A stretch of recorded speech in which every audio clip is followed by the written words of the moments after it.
Hello.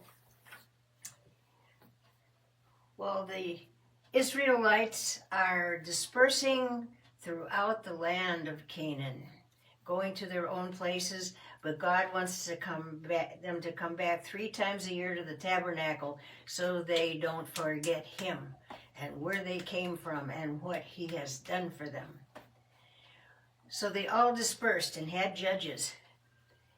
And but after time, as with the way of so many people, they got tired of making the trip.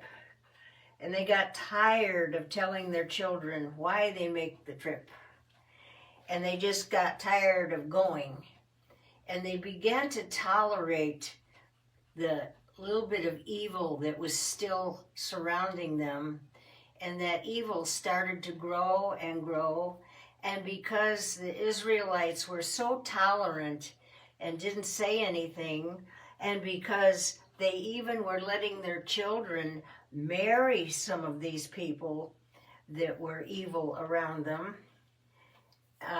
they got lax and evil overtook them.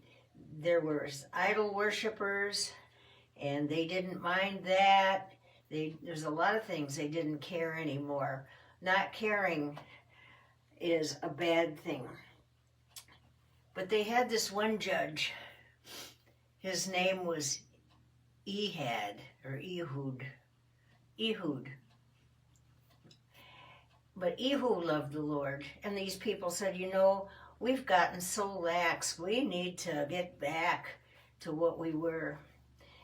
And they had a real close enemy, this one tribe. Real close.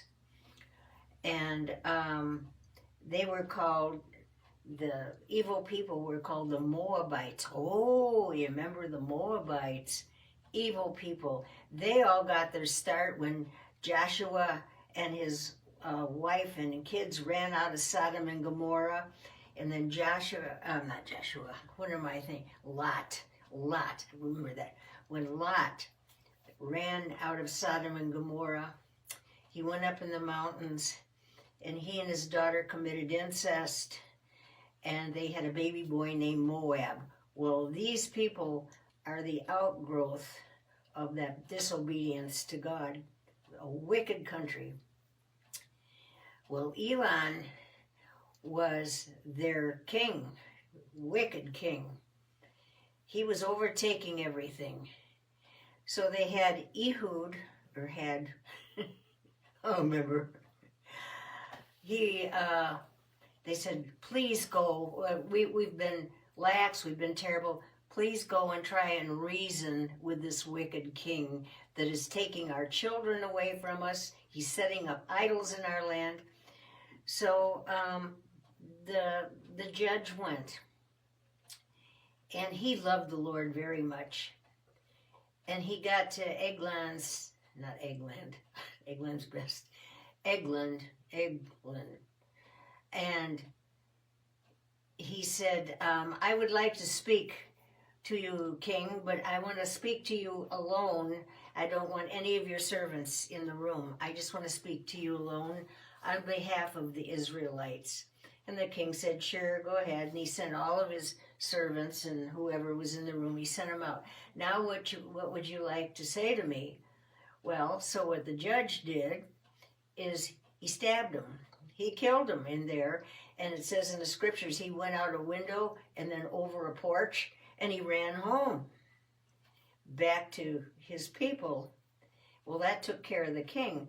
But that country, that says the people thought, it's taken them an awful long time in that room.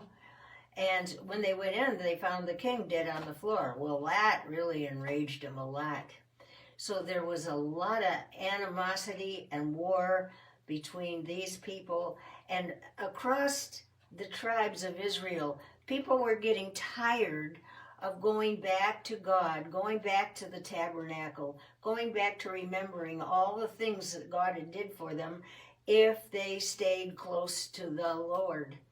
But they're not close to the Lord anymore, and more sin, idol worship, bad language, bad things happening with marriages and no marriages at all, and all of these bad things were creeping in on them, and God was really upset with them.